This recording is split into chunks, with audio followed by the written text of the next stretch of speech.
uyu munsi noneho ngarutse kubwira abantu b'ababyeyi, abantu babyaye, mwitondere uko murera abana mwabyaye. Uyu munsi isi nasanze igizwe n'abantu barezwe mu buryo bubiri. Hari umuntu ukuze mu bwenge ariko ukiri mutoya mu myaka.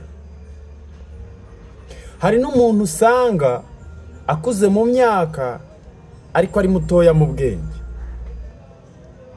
Ese ibyo dukwiye kubirenganyiriza abo bantu bameze batyo? Oya, kubera ko naje gusanga kuba uri mukuru mu myaka ariko ukaba mutoya mu bwenge biterwa n'indero wahawe, biterwa na community wakuriyemo, imico n'imyifatire yabo. Nanone kusanga uri mutoya mu myaka ariko ugasanga mu bwenge ewana warashaje wameze imvi, nabyo biterwa na community wakuriyemo. Muri community rero turimo uyu munsi mbona umuntu ukenewe cyane ari uwakuze mu bwenge cyane rwose, bigaragara ko ashaje ariko akaba ari mutoya mu myaka, kuruta uko wahura n'umuntu cyangwa se wabana n'umuntu wakuze mu myaka ariko ari mutoya mu bwenge. Ibi mbivugiye ko hari abantu muhura ukabona ibikorwa bye n'imyaka ye birahabanye. Ikiri icyiza rero ndetse nshyigikiye, umuntu yakabaye ari mutoya mu myaka ariko akora ibyo abantu bakuru mu bwenge. Nyamara abayiganje muri community yacu mu isi usanga bakuze mu myaka ariko ari batoya mu bwenge. Tekereza nawe, umuntu kurenza imyaka 18 adashobora kwifatishiriza imbabura ngo abe yashyiraho amazi akora umutsima arya. Tekereza nawe kugera imyaka 20 wanyu bakikumese gifite ngo abakozi abaja n'abagaragu. Tekereza nawe kurenza imyaka 19 wumva ko ugomba gukomeza gutegera amaboko aba babyeyi bakubyaye. Rimwe na rimwe ababyeyi baraturenganya bakabyitonganyiriza, ariko ari ikintu birengagiza, uko twitwara twebwe abana, uko tumeze twebwe. Kuba uyu munsi wa none tukibategera amaboko ku myaka 20 tucyasama ngo batugaburire, birasobanura ubwabyo ni ikimenyetso kibashinja ko ari ababyeyi babi. Kugeza imyaka 20 ugitegeye iwanyu amaboko ngo bakugaburire ni ikimenyetso cy'uko ufite umubyeyi mubi utita ku hazaza hawe. Bivuga ngo ako kanya aramutse apfuye ku myaka yawe 20 alhamdulillah, sha reka nkubwire no kwikura ko yoneye byakubera ikibazo. Niba ugeze ku myaka 20 urumva ugitegereje kurya iwanyu saa 6 ugataha ukaryama mu nzu siko yubatse, tekereza baramutse badahari niyo nzu bakayiteza cyamona ari cyo wakora. Eida wabindaya cyangwa ukabigisaba, ibintu ni bibi. Ariko ibyo ngiye simbi kurenganyiriza. Kuba ugeze aho ngaho kuri iyo myaka hakiri mwiyo myitwarire ubwabyo ni ikimenyetso cy'uko ababyeyi bawe ibintu bita foresight, ibintu bita kureba kure byarabihishe. Amakosa rero sa yawe, amakosa n'ay'ababyeyi. Aka kaganiro gato yankoze hano kuri Kado Studio ni inama ndi guha witwa umubyeyi wese n'ushaka kunyura muri iyo nzira yo kubyara. Mwitondere uko muturera, kuko uko muturera niko dukura. Uranyumva? Hari abantu barera abana babo nkaho bari kuborora. Ntashaka gutoza umwana gukora, ntashaka gutoza umwana gutekereza. Babyeyi, ibi ngiye kubivuga bimbabaje. Banahuye na kesi nk'izo ngizo, ukabona umuntu w'umugabo w'umusore ufite ubwanwa rwose, no kwimesera boxer ni ikibazo. Biba ari ikibazo gikomeye. Ukabona ategereje kuzamuhitike kugira ngo akunda avaho ngaho uri agera aho ashaka kujya. Anyway, nta nubwo agiye no mu nyungu zawe ariko ugasanga arimo aragusaba. Reka yigusabe kuko niwegeze umwereka uburyo bwo kuyikorera n'ahantu yayikura. Reka nkubwire, uri umubyeyi mubi. Niba urera gutyo ukabuzi ko ufite umwana ugeze ku myaka 20 akigusaba itike, akirya iwawe, agitaha mu nzu yawe afite imyaka 20, uri umubyeyi mubi. Bisubiremo, uri umubyeyi mubi, ntabwo uzi kurera, nta nubwo wari ukwiriye kongera kubyara undi mwana niba udateganya guhindura uburyo ugira ute umureramo. Uri umubyeyi mubi, mbisubiremo. Kora subscribe hano kuri Kadu Studio, unkurikire ubikunde cyangwa ubyihorera, ariko ngiye mfite gahunda yo kujya nkubwiza iki ukuri. Turi kumvikana? Mwibutsa ko isomo hano nshaka gutanga nuko ababyeyi mukwiriye guhindura imirerere n'uburere mutanga ku bana mubyara. Yego, ntukwiye kurera umwana ngo akure mu myaka ariko asikigingire mu bwenge, ahubwo icyo dukwiye gukora ni iki ngiki.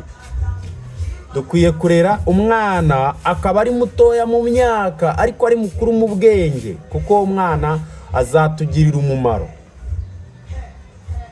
Ndabasabye kandi mbubaha cyane ababyeyi batubyara, abantu bafite iyo strategy yo kurera bajeyi, niba ariko nabyita, mu byibagiro, kuko isi turimo naho ibihe bitwerekeza ntabwo ari uku dukwiriye kuba dukura, ntabwo ari uku dukwiriye kuba tumeze. Ntabwo umuntu w'imyaka 18 yari akwiye kuba akikubaza ibiryo, akikubaza mu cikopa cyangwa ikariso. Uranyumva neza?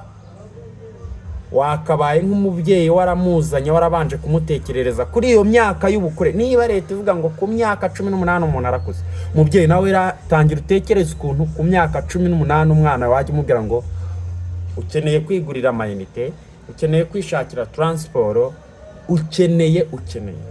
Turi kumvikana? Ku myaka 18 ku mwana wabyawe n'umuntu ufite uburenganzira bwo kubyara ndetse ufite n'ubwo bushobozi, abarangije segonderi. Ntabwo umwana urangije segonderi rero aba akwiriye kuba kigira ibintu agusaba, ngo agusabe itike, ngo agusabe iki. Imyaka 18 irahagije kugira ngo umuntu ntaba agitaha mu nyumba ya se.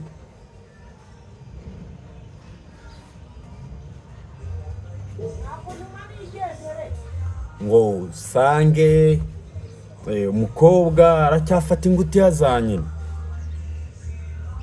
kandi ibyo tukabikorana umutima w'ubunyangamugayo. Urubyiruko namwe ndababwira, mwe mu nyumva muri munsi y'imyaka 18, mugerageze mukora ibishoboka ku myaka 18, muyigeze byibura hari icyo mushobora kugira gute kwimarira. Mube batoya mu myaka ariko mube bakuru mu bwenge. Icyo nicyo gikenewe. Baba ari abakobwa, baba ari abasore, mugerageze rwose, ndabasabye mbinginga, mube batoya mu myaka, mube bakuru mu bwenge. Naho bitabaye ibyo ntaho mwaba muri kugana, ntacyo mwaba muri gukora, ndetse n'intambwe mutera ntaho yari bavana, nta naho yabibageza. Imana ibahe umugisha. Hano ni kuri Kadu Studio, mwibutsa guharanira kuba mutoya mu myaka ukaba mukuru mu bwenge, kuko n'iby'isi ya none igize ite ikeneye. Ukwiriye umugayo rwose niba uri umusore w'imyaka 20 ukirya ibiryo bya nyoko, sibyo? Niba uri inkumi y'imyaka 20 ugitegereje, urumva, ugitegereje ko nyoko ateka ngo uryo, ufite ikibazo gikomeye cyane. So ntago mbanga, ndabakunda cyane, muri bagenzi banjye, muri generation yanjye, ariko kubabwira ibi ngibi nuko nabonye ari byo bifite iki umumaro. Murakoze cyane. Ukore subscribe hano kuri Kadu Studio, tujye tubana. Nabwiye ko hano hazajya hacaho utuntu twinshi twinyurabwenge. Ndongera kukwibutsa ngo uyu munsi uharanire kuba mutoya mu myaka, hanyuma ube mukuru mu bwenge. Kera abanyarwanda b'abahanga nabo bajyaga bavuga ngo urabona ngo umuntu ngo akarinda ngo angana kuri ngo adashobora no kwikura ngo hejuru ngo yaneye. My friend, can you? Ushobora kwikura hejuru yayo waneye? Niba ubishobora, salute. Niba utabishobora, uri ikibwa. uri ikibwa niba udashaka kwikura hejuru yayo waneye ku myaka 18 kuzamura waba uri ikibwa. Jabless ndabakunda, Imana ibaha umugisha. Still hano ni kuri Kado Studio, ukore subscribe usharinge n'abandi bantu z'ibibibwa bafite imyaka 20 bakitaha mu nyumbi wabo bakirya ibiryo by'abanyina. Noneho unabambarize muri comment ngo ahazaza habo nahe esabo bazabyara bo bimeze ushobora gukomeza kurya ibyanyoko mugira inama ya nyuma mumbabarire. Ushobora gukomeza kurya ibyanyoko ariko byibura uri kwiteganya nako utari kwiteganyiriza ahubwo uri guteganyiriza uzagira ute uzagukomoka. Ushobe no kwitangira 2000 by'ejo heza koko. Mushobe no kwizegamira muri RNIT Iterambere Fund 2000 mu cyumweru. Wanza ngo ufite imyaka 18 my friend. Zinama nakugira. Nibajya bakubaza imyaka urumva mukajya uyivuga bijye bigutera isoni nurangiza wishime mu bwanwa nurangiza ugende wikubura. Nizere kunyumvisha. Jabless.